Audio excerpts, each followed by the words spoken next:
previous lecture we started a new topic, electrophoresis, and we discussed about the general principle of electrophoresis. We can little bit revise that.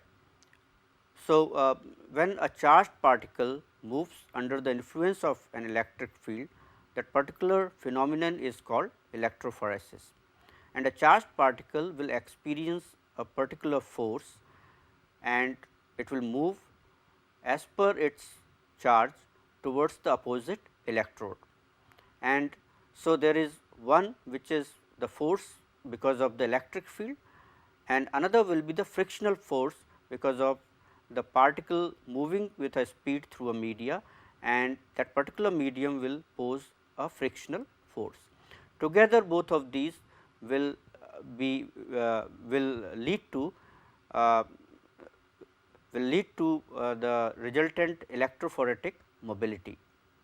So, as you have seen, the three main factors which affect a electrophoretic run, that is the one that is electrophoretic mobility of a particular molecule, then the heating problem which is also has to be solved to a certain extent, and then third was electroosmotic flow which might happen due to the support media. And as we have seen, the electroosmotic flow, the problem of that has been solved to a great extent in gel electrophoresis. Now, in this lecture we are going to extend our discussion on electrophoresis, and we are going to discuss about the gel electrophoresis. Now, what are the main components of gel electrophoresis? Before we go into that, as we will go along, we will be going to explain in this lecture that there are two kinds of mainly gel electrophoresis techniques which are widely used. One is horizontal gel electrophoresis and another is vertical gel electrophoresis. Horizontal gel electrophoresis, the media used is agarose, and in vertical gel electrophoresis the media or support matrix is used is the polyacrylamide. All right. So, let us start with the main components of gel electrophoresis. Now, the main components, one, like we were discussing, the gels or the support media, or we can call it matrix, and as I said, the most widely used matrices are the agarose and polyacrylamide. Then with this support material, another thing you require is electrophoretic apparatus or chamber with buffer reservoir. So, we will show you that in a little while. Then electrodes in the buffer reservoir, that is positive electrode and negative electrode. Then you require a power supply for particular power setting, actually, that is you can run it on constant power, or you can run it on constant voltage, or you can run it on even constant current. The power supply could be like it could give you a power of 200 to 500 volts, or say 400 microampere to 100 milliampere, and so. So, these are essential components of a particular gel electrophoresis apparatus, that is electrophoretic apparatus, power supply and the gels. Now, there could be three kinds of gels like mini gel, midi gel or maxi gel. Mini gels are very small, which could be like say 8 centimeter by 8 centimeter, and the larger gels or the maxi gels could be anywhere in 40 to 20 centimeter. So, and midi will be in between them. So, there could be three kinds, and depending on your application you can run either. Most of the time mini gel is the most routinely used. Other gels could also be utilized as per the requirement. All right. So, let us start with support media. Now, the pioneering work on electrophoresis, as we have discussed by Tselius and co-workers, was performed mostly in free solutions, but many of the problems associated with this approach like the adverse effect of diffusion and convection currents, and it could be these things could be minimized by stabilizing the medium, and this was achieved by carrying out electrophoresis on a porous mechanical support. which was then wetted in a electrophoresis buffer, and in which electrophoresis buffer ions and sample ions electrophoresis could occur. So, like this problem of diffusion and convection currents could be minimized in a support medium, and so therefore, it was needed that from free solution one moved to a support media. Now, earliest support used were like filter paper or cellulose acetate paper strips were utilized. They were wetted in electrophoresis buffer and they were the electrophoresis was run. But nowadays these media are very infrequently used, and this has been done because of the introduction of and use of gels materials, which led to a rapid improvement in the methods for analyzing macromolecules. Now, gels are the most widely used, and like I said, agarose and acrylamide gels are the most widely used matrices. Now, if you consider a gel structure, so gels structurally are intermediate between solids and liquids, and the structure of gels as well as their interaction with macromolecules is not so well understood. And this is like mostly the electrophoresis, which like when molecules run through the porous structure where sieving effect takes place. It is a quite unknown area actually. Now, it is difficult to cast gels of precisely controlled structure, because like I said, it is a random structure with pores. Now, two most important and widely used matrices, like I was saying, are agarose and polyacrylamide. Now, in the process of gelation of these two gels, the individual polymers of both gels combine into fibers and then aggregate into larger bundles joined in random meshworks. So, both gels they exist as random distribution of solid material and pores, which we can call open spaces here, and they are apportioned in say Poisson distribution of sizes. It is like you have a mean of sizes, but they are not like exact equal pore sizes which you obtain when you cast gel every time. So, this has to be understood that these are kind of meshwork which is which combines and aggregates together in a very random fashion, and their pore size you can say is a mean of a certain value, but they are not exact pore size. So, travelling of macromolecule through them is also like you have to, if you want to say compare the two gels, then you have to do it through running standards, and you might not be able to reproduce the results exactly because of this problem, because gel every time you will cast a gel it will be different. So, the idea of gel pores is quite imprecise, as I was saying, and only refers to the resistance which a gel imparts to the migration of charges, which varies in a shape and size also. So, you have one is the charge, another is shape and size will also play a role because of the pore size of the gel. Now, so gels can be considered as three dimensional sieves actually, and what happens is that molecules during electrophoresis move through these buffer filled pores of the gel, and the ability of macromolecules, say proteins or DNA in particular, to migrate through these different size pores or pore regions will depend on the structure of the molecule. So, if you have a larger structure and particular kind of shape, maybe the resistance is more to the movement as compared to the smaller molecule and a particular shape, that resistance might be less. So, this will certainly affect the migration patterns and the velocity at which these molecules will move. So, the gels are a particular, you can say, three dimensional sieves, but the movement migration will certainly differ from gel to gel. Now, there are advantages of gels over free solutions, as we have discussed earlier. The porous gels or they will act as sieves, uh, and so they limit diffusion of the sample molecule. Like I said, electroosmotic flow is minimized or suppressed. Likewise, Joule heating is also quite suppressed in gels, but still the heating do generate, and many times cooling apparatus, cooling systems has to be put in to reduce the heat.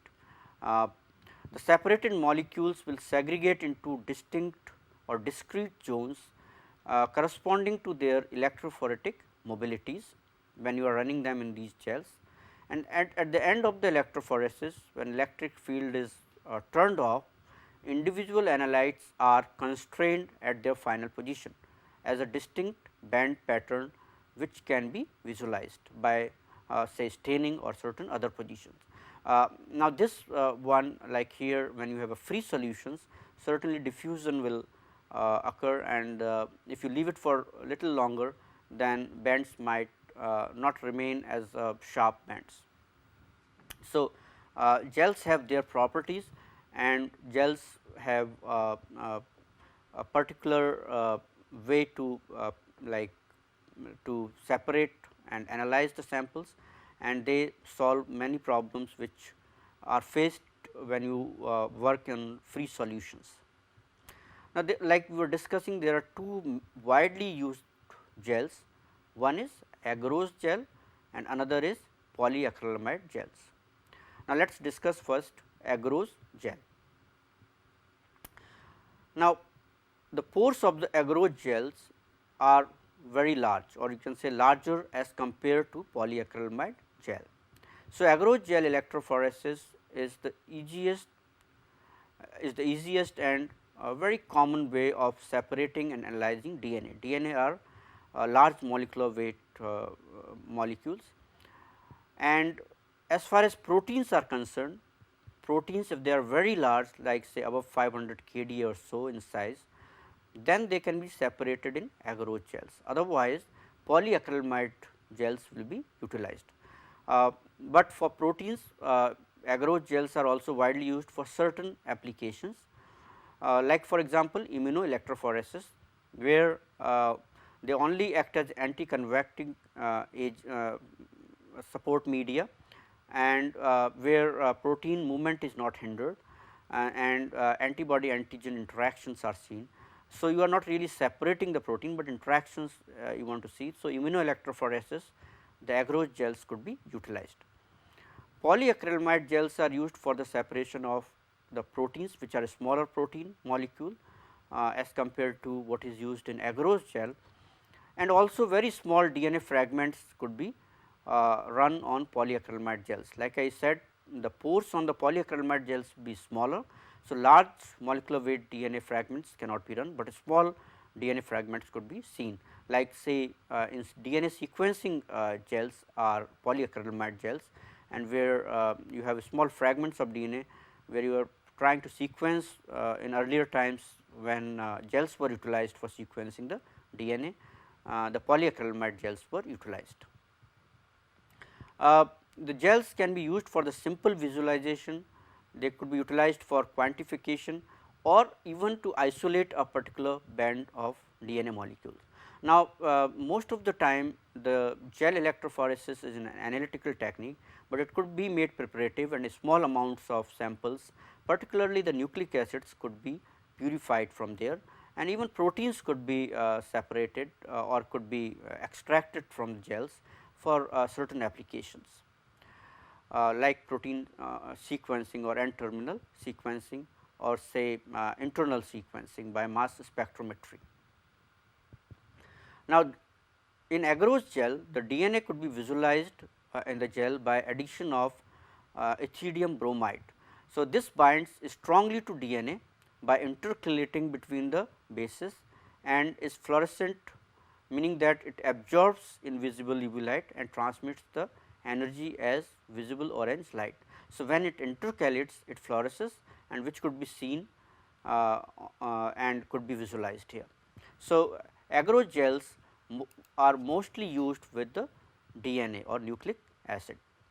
Now, agarose is the linear polysaccharide obtained from the red algae or certain weeds, and it is made up of the basic repeat unit, that is agarobioes. And agarobioes comprises of alternating units of galactose and 3,6 anhydrogalactose. So, it could be like several algae is the source of this, and it could be purified from there, extracted and purified from there. Now, this agarose is supplied as a dry powder, and agarose varieties differ in their physical and chemical properties, like gel strength, gelling temperature, porosity, electroosmosis, which depends on the purity of the gels. Like if it contains certain charged groups on its surface, then certainly electroendoosmosis problem will occur. Now, most agrogels are made between say 0.7% and 2%, or it could go up to 3% also in certain cases. 0.7% gel will show be utilized for good separation of large DNA fragments, like say 5 to 10 kb fragments, whereas 2% gel will be good for smaller fragments, which are much smaller, like say 0.2 to 1 kb fragments. So, depending on what kind of fragments you are going to separate, you can cast the gel. Mostly 1% gel is very common in the agarose gels. Now, this is simple schematic of the two units here, which agarose is made of, that is the repeating unit, agarobioes. Now, the gelling properties of the agarose are attributed to both intra and intermolecular hydrogen bonding within and between the long agarose chains. So, this is like the whole matrix which is formed is due to the hydrogen bonding pattern actually. How this gel is cast actually? It's a in a very simple way. How do we make the gel, agarose gel? Now, this is a very simple, like what is done is you weigh out a required amount of agarose. Like I said, it is supplied as a dry powder. So, if you want to make 1% of gel, then you weigh 1 gram of gel for 100 ml. You will weigh the required amount of agarose in say conical flask, and you will add required amount of buffer, which is TBE or TAE buffer, and you will mix it, swirl to mix it. Now, what is done is you will microwave this for say 1 to 2 minutes, and the agarose will be dissolved, it will be mixed with the buffer. You will then leave it to cool for a very small period of time, a few minutes, and temperature will be little down, like say around 60 degree or so. So, you can add then ethidium bromide to the gel. Now, ethidium bromide here could either be added to the gel, say 1 microliter of ethidium bromide, which is 10 milligram per ml is enough, and you can swirl it, or it could be done that you can run the gel without ethidium bromide also, and you can stain the gel afterwards in a solution containing ethidium bromide. So, both ways it could be done. So, once you have added the ethidium bromide, if you want to, then you will pour the gel slowly into the tank, that is the casting apparatus. I will show you that how it is done. You will push any bubbles or anything and through, like say you can use tape or certain thing. Then you have to insert the comb, and the combs are inserted so that they can make slots for sample to be loaded. Like when gel solidifies, this melted gel when solidifies, then if the comb is there, there will be slots or wells created where you can load your sample in the gel. You have to leave it for say at 30 minutes or so, or say 1 hour for solidifying, and then finally you will it is ready to be used. You will pour the, you will put it in the gel running apparatus with electrodes, and you will fill the gel tank with the TAE or TBE buffer, whichever you are, tris EDTA or tris borate buffer. So, you will tris acetate EDTA or whichever buffer you are utilizing, and you submerge the gel in that buffer, that is running buffer. Here it shows very clearly how this is done. So, before this figure, I would like to show you how this whole process has been done here during the casting of the gel. All right. So, what I was talking about is, first thing is, you take a, say, a conical flask, and this conical flask you will weigh a particular amount of material, that is your gel, and you will fill it with the buffer. All right. Now, this gel is still solid gel, it will settle down here, you will swirl it and you will put it into the microwave. So, means you have to heat at this conical flask, which contains the weighed amount plus buffer, weighed amount of agarose and the appropriate amount of buffer. Once you put it in microwave, the agarose will melt and it will mix properly, like you will see the melted buffer, a thick melted solution. Now, after that you will cool it for a while, and then you can add ethidium bromide. Now, you will have a gel apparatus. Now, this gel apparatus will have say from two sides it is enclosed, it is a glass strip with two enclosed sides, and other sides you can tape it actually. So, when you put the tape, you can tape this from both sides, then what will happen? It will be enclosed from all sides. Now, this material you can pour this material in here through, you can put a glass rod, or you can there could be a glass, through glass rod you can pour, or very carefully sides you can pour this. So, what will happen? This will evenly distribute onto this gelling apparatus. Now, once gelling apparatus you have put in, if there is any bubble you can see, you can push it or you can remove it through tip or otherwise. Once it is done, there is a comb. What is comb? Comb something looks like this. It is, these are slots here. It looks something like this. So, these combs, like this will not, it will like go into the gel, and this area which is like, you can say this, these areas will be vacant here, or wells will be created. So, this comb can be placed in here in horizontal in one position, and this comb here, when it is placed in here, then it will create wells. Number of wells will be according to the number of these how many number in that particular comb it contains, like strips it contains actually. Now, once you have done with this, then your gel is ready after say 1 hour, and it is ready to be used. All right. So, let us go back to our discussion. So, here if you can see in this figure, like I was showing, gel is casted here, and you can see here these are the wells which are a few numbers here. Now, you have a DNA sample, and there could be more than one DNA sample, or there could be different samples here, or one sample loaded into each well. Now, this sample could be treated, and you can get like say this has been this gel sample has been restriction digested, and you what is created here from one DNA sample you have got many DNA fragments. Now, these DNA fragments needs to be separated here. So, what will happen? You will, with a pipette, you will load this into here.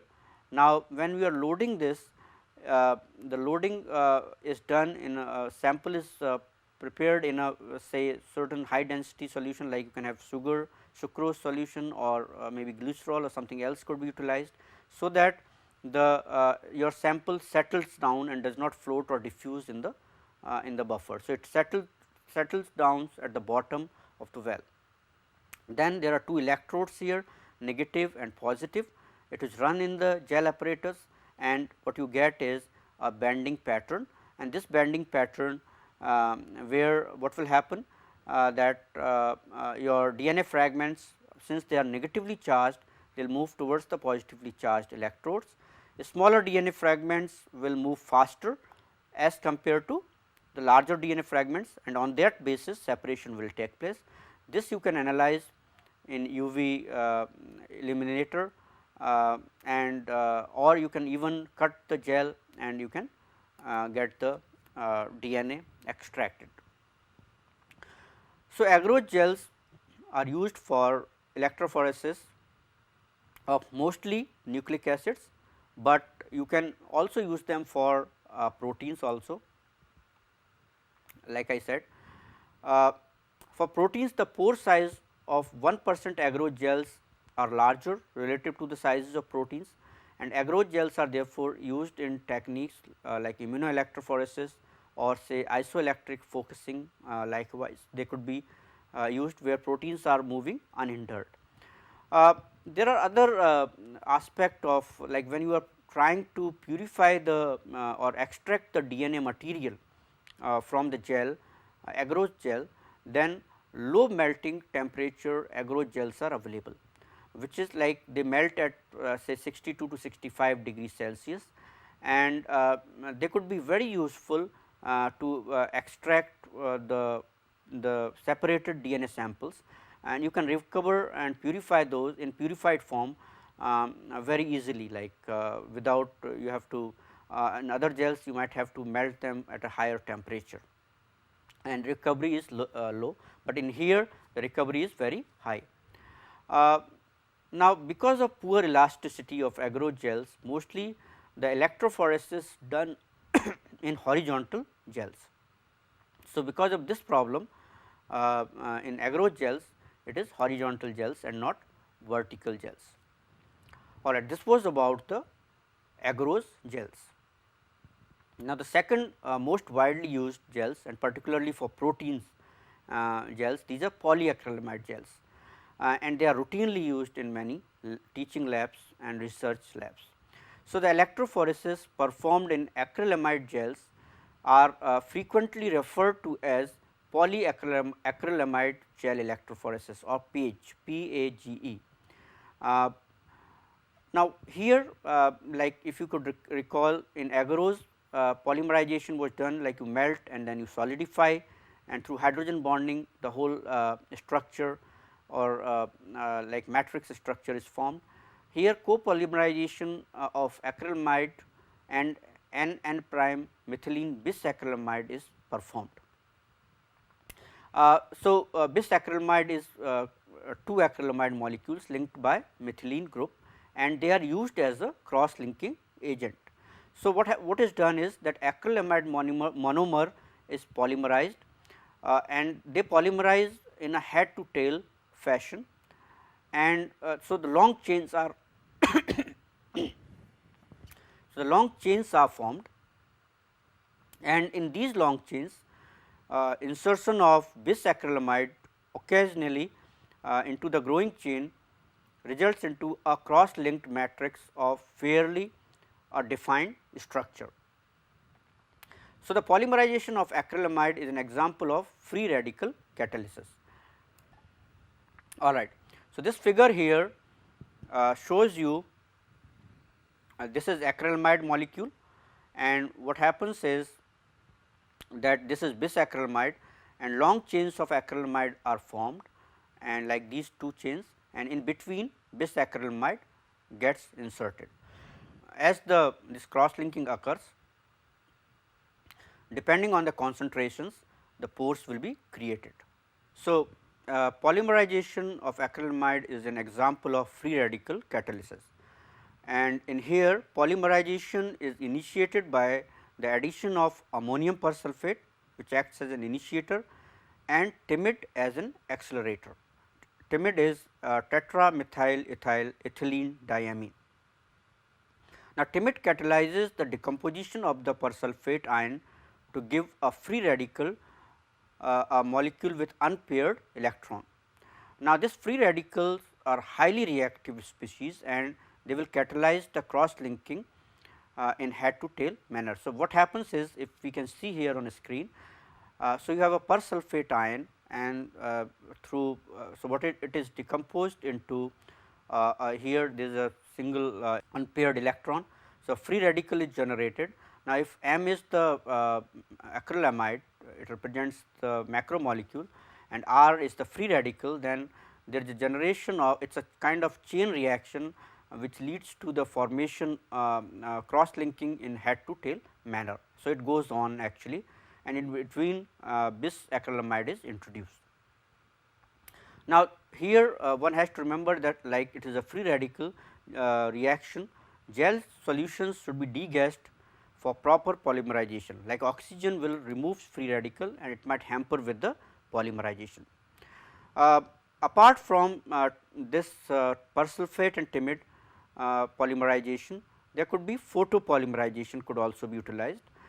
It can be alternative method that can be used for polymerization of acrylamide gels. So, ammonium persulfate and timid are replaced by riboflavin. Now, when gel is poured, it is placed in front of bright light for say 2 to 3 hours, and photo decomposition of riboflavin generates a free radical that initiates polymerization. So, both ways you can do polymerization of acrylamide gels. Now, polyacrylamide gels are characterized in terms of percent T, which we call weight percentage of total monomer including cross linker. So, here acrylamide monomer is T and cross linker is C. So, percent C is the proportion of cross linker as a percentage of total monomer. So, percent T means it carries both monomer as well as cross linker. Percent C is the proportion of cross linker in the total monomer. So, the pore size in the gel can be varied by the changing the concentration of both acrylamide and bis acrylamide. So, what happens is, when percent T increases at a fixed low concentration of percent C or cross linker, then the number of chains increases and pore size decreases. Now, when percent C is varied at constant percent T, then pore size decreases to a minimum at about 5% C, but it then increases with further increase in percent C. What happens is, it can be due to the formation of shorter and thicker bundles of linear chains of polymer. So, you can increase the cross linker to a certain extent only. Now, monomer solutions are made as concentrated stock solutions, and so stocks, and from stock solutions you will make various percentages of acrylamide gels. Like for protein separation, 30% T and 2.7% C stock is preferred. For nucleic acid, 30% T and 3.3% C cross linker are used, and the final concentrations of say 0.05% of ammonium persulfate and timid are used for resolving gel. We will be discussing what is resolving gel, and for stacking gels 0.05% APS and 0.1% timid can be used. So, these are different various concentrations, and every lab standardizes its through protocols the running conditions for electrophoresis gel. Now, acrylamide gels can be prepared between 3 to 30% acrylamide. The low percentage gels with larger pore size are used for free migration of proteins, like for example, simple IEF or stacking gel in SDS page. Both techniques we are going to discuss in later lectures, or to separate DNA molecules. Gels between 7.5 or so and up to 20% are used for the separation of proteins, whereas smaller pore size introduce a sieving effect and proteins are separated on the basis of charge.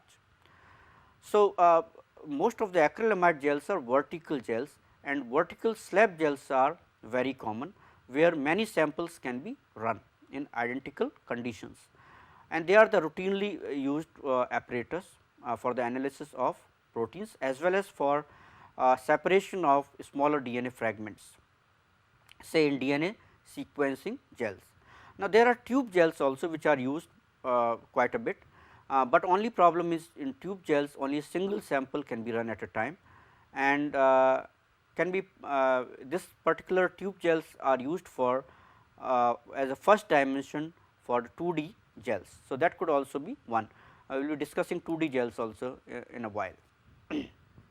All right. So, this was little bit about that what are the different aspects of polyacrylamide gels. Now, how do proteins migrate through the gel, or how this acrylamide gels are run actually. So, when you have casted the acrylamide gels, let me show you here on your screen how this whole thing works here. So, as we have seen for agarose gels, the acrylamide gels a little bit require more processing here, and like I said, the first thing is that you have a stock solution actually. So, you have a particular stock solution. Now, this stock solution, like I said, it is 30% acrylamide with say 3% or so bisacrylamide, and what you have done is you have made this stock solution. You can store it, and you have to make different percentages of gel as per requirement. Like for example, you want to make 10% gel. So, what you will do is, and there are stock solution is of acrylamide, then there will be buffers. You have to take these buffers which are buffers which could be running buffer like electrode buffer, and could be gel buffers where you have to make the gel, and these buffers we will be discussing later on. There could be like a condition like stacking gel and resolving gel, or it will be a continuous system where a single gel is utilized. So, what you will do as per your calculations, you will mix this. Say you are making 10% gel, 10% acrylamide gel, then the final concentration, like, so what you will do is you will take the buffer, you will take certain amount of from stock solution, acrylamide solution, and you will be mixing here so as to that final concentration is 10%. All right. Now, once this is 10%, you will add here the two things, one is APS and timid. All right. Like I said, timid is the accelerator. So, as timid is added, this whole process starts very fast, and it is a very small amounts are added. Now, once you have added these things to the 10% gel which you have made, and you have already added buffers and all, then very quickly you have to pour this into the casting apparatus. These casting apparatus, if I say this is like, these are two, if it is a slab gel electrophoresis, then there will be two plates, one something like this, another will look something like this. All right. So, this plate will be put on top of this plate with spacers here. Spacers are very thin strips which are rubber or some other. These spacers which are only a few, like say 0.5 mm or 1 mm, they will be placed in here, and this plate will be placed on top of this. So, what you will find, this plate is being put on top, and they are being separated by the spacer. All right. So, there is a gap between the two plates. So, this has to be understood that the two plates, when they are being put on each other, they have the gap because of spacer. Now, what will happen? This material has to be poured in here. So, you will pour your material in here, and you have to be very careful through the walls you will be pouring this. Now, if it is a single gel, like only resolving gel to the top, you will put it to the top. If it is a stacking gel and resolving gel will be put first, say up to this height, and then stacking gel will be put in here. All right. So, this we will be discussing later on. Once you have done this, then remove any air bubble. You can put say a layer of organic solvent on top of it, just to make a uniform shape here, rather than disturb bed above bed, and then finally it will solidify very fast in say 15, 20 or 30 minutes. Once it is casted, then it will be put into the running apparatus, which is contains electrode, place for electrode buffers and other putting that.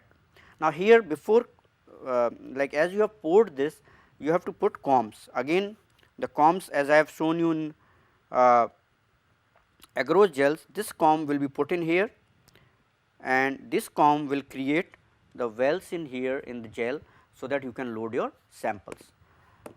All right. So, let us go back to our discussion. So, how do you run the proteins on this and how do they migrate? So, what is done is say a viscous protein solution is layered on top of the gel in a small well, as I told you how well is created, which are molded into the gel during the polymerization process. Then bottom and top parts of the gel are inserted into reservoirs containing a buffered solution and the appropriate electrode. The electric field is applied and the proteins migrate through the hydrated gel, and the components of the buffer must not bind to the protein for a good run. The pH of the medium must be such that proteins have the appropriate charge. Like so, you want to transfer them from say negative electrode to positive electrode. So, they have to have a particular pH, particular charge, and that will be done as per the pH of that particular buffer. Equipment for this, like I was showing you to conduct phase, is very simple. It consists of a mold to form the gels, that is a casting one, then an apparatus to hold the gel and buffer, and power supply, as we were talking about, to capable of delivering the required voltage or current. So, typically this is how it looks like actually. If you see here this particular one on the screen, this is tank buffer, that is the top tank buffer and the bottom tank buffer. So, these contains these here contains the electrode buffer, or you can call it running buffer. As this tip is showing here, through pipette you can load your samples in these wells very smoothly, so that it does not diffuse out and it settles down into the well. And this is your gel which has been casted, wells have been created by your comb, and as you switch on the electric current, they will start. So, if it is a negative electrode and this is positive, all negatively charged species or protein samples will move towards the positively charged electrode, and according to their size and the charge they will separate out. So, remember the smaller protein molecules will run faster and the larger protein molecules will run slower because of the resistance of the gel depending on the pore size here.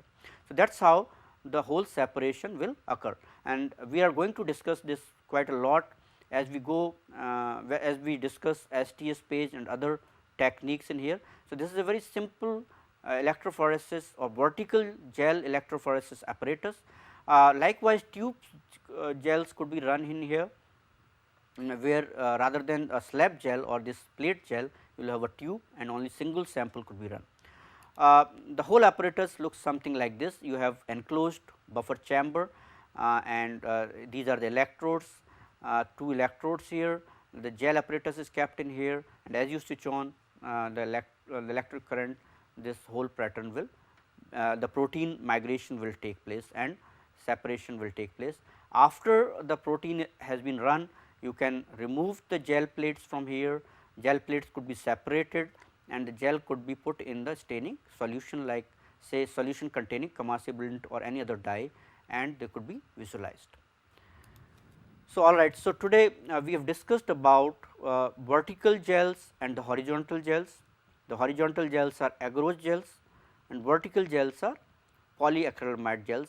We have learned today about how they are casted and how they are polymerized and how they are run, what different kinds of samples are being run on these gels and details about that. In the next lecture, we are going to start with say STS page technique, and also since modern STS page is a discontinuous system, we will little bit deal about continuous and discontinuous buffer systems. So, we will end this lecture here. Thank you.